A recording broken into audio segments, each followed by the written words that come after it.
Hello friends, welcome to all of you in our YouTube channel GK Tricks and Poems with धनेश। आज हम लोग present continuous tense का बहुत ही आसान भाषा में उपयोग देखेंगे। इसके पहले लेक्चर में हम लोग प्रेजेंट कंटिन्यूअस टेंस के स्ट्रक्चर के बारे में डिस्कस कर चुके हैं।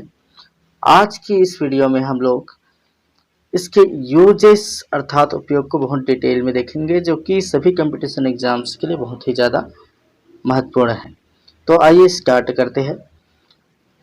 सबसे पहले एक बार हम लोग जान लेते हैं कि इसकी स्ट्रक्चर क्या होती है। तो प्रेजेंट कंटिन्यूअस के स्ट्रक्चर में सबसे पहले होता है सब्जेक्ट। सब्जेक्ट के बाद होता है is am are helping verb, और हेल्पिंग वर्ब के बाद होता है दोस्तों मेन वर्ब, उसमें होता है आईएनजी, और इसके बाद होता है ऑब्जेक्ट। ठीक है, तो किसी भी सेंटेंस में सबसे पहले सब्जेक्ट होता है और लास्ट में होता है ऑब्जेक्ट। तो मुख्य रूप से आपको याद रखना है हेल्पिंग वर्ब क्या होता है कंटिन्यूअस टेंस में, इज एम आर। आइए दोस्तों, अब हम लोग जान लेते हैं इसके कुछ यूजेस अर्थात उपयोग। तो पहला इसका उपयोग है एक्शंस विच है फॉलोइंग वर्ड्स। कुछ काम जिसमें निम्नलिखित वर्ड्स होते हैं अर्थात सेंटेंस में कुछ शब्द मिलेंगे जो कि बताते हैं कि यह प्रेजेंट कंटिन्यूअस टेंस में है। जैसे कि now, these days, nowadays, at this time, at present, at the moment, right now।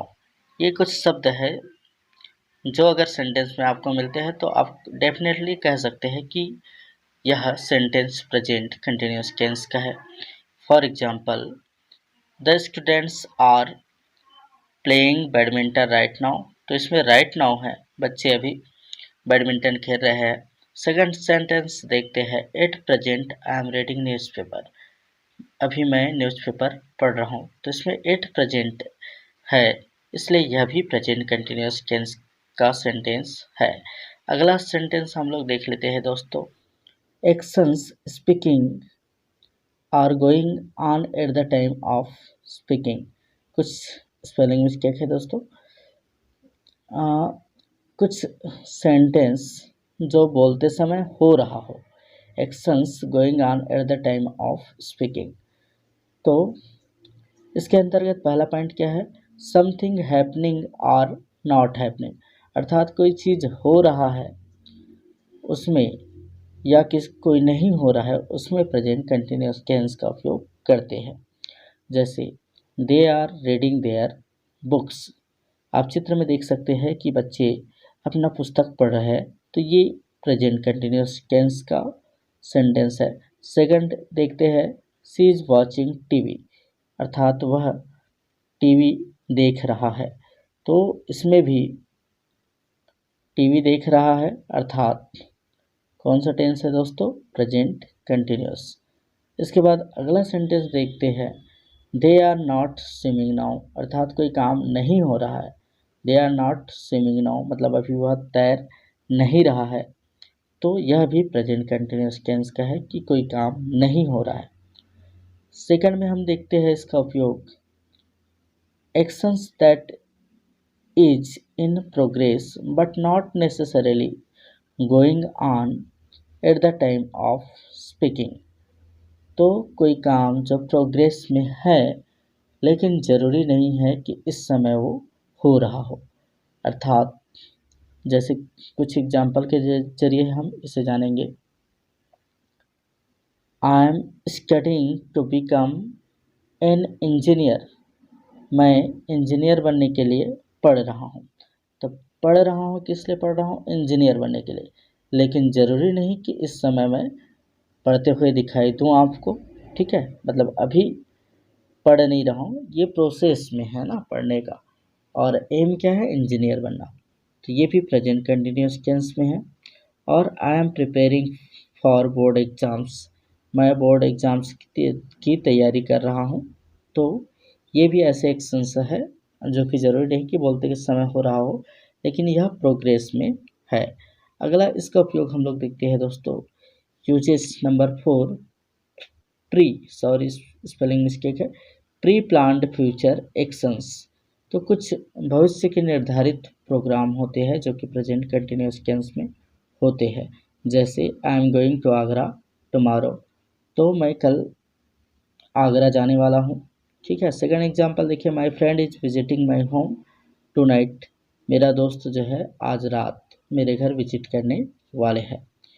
इसके अलावा अगला यूजेस हम देखते हैं दोस्तों, यूजेस 5, इरिटेशन, एनॉयंस अर्थात नाराजगी, और ऑब्स्टिनेट हैबिट्स अर्थात जिद्दी आदतों को बताने के लिए भी प्रेजेंट कंटिन्यूअस टेंस का उपयोग किया जाता है।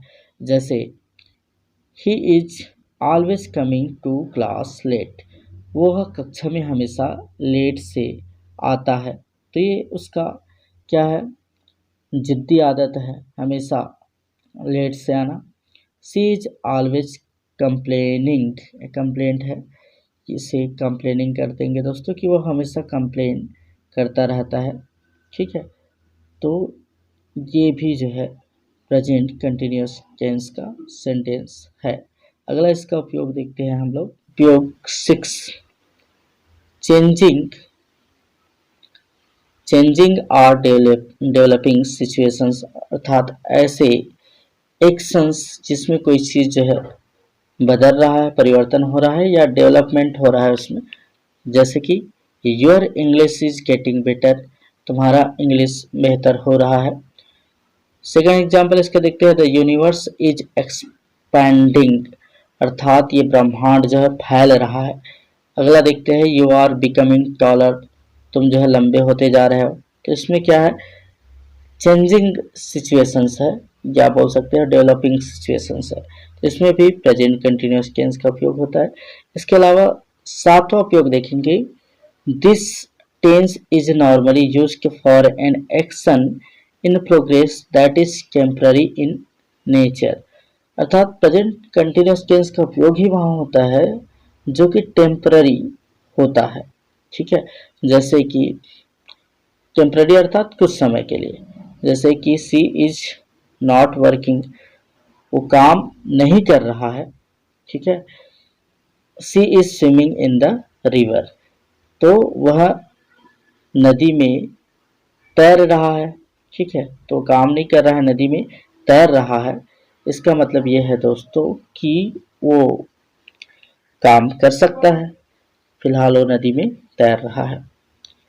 अब आइए जान लेते हैं हम लोग कुछ वर्ब्स के बारे में जान लेते हैं जो कि प्रेजेंट कंटिन्यूअस टेंस में यूज नहीं होते हैं। पहला इसके अंतर्गत हम लोग देखते हैं नॉन प्रोग्रेसिव वर्ब और स्टैटिक वर्ब्स। तो कुछ ऐसे वर्ब्स हैं जो कि नॉन प्रोग्रेसिव अर्थात प्रोग्रेसिव या कंटिन्यूअस टेंस में उपयोग में नहीं आते हैं। ऐसे वर्ब्स को स्टैटिक वर्ब्स भी कहते हैं जो कि जनरली प्रेजेंट सिंपल टेंस में उपयोग होते हैं। इसके अंतर्गत पहला क्या है, वर्ब्स ऑफ परसेप्शन और सेंस। ऐसे कुछ क्रिया है जो कुछ अनुभूति को बताते हैं। जैसे सी मतलब देखना, हियर सुनना, टेस्ट टेस्ट मतलब किसी चीज़ का टेस्ट करना, ठीक है, जांच करना। स्मेल मतलब गंध, और टेस्ट मतलब स्वाद बोल सकते हो। तो इसके साथ हम लोग प्रेजेंट कंटिन्यूअस टेंस का उपयोग नहीं करते हैं। दूसरा, वर्ब्स विच एक्सप्रेस फीलिंग और स्टेट ऑफ माइंड। तो कुछ वर्ब है जो फीलिंग और स्टेट माइंड मन की दशा को बताते हैं।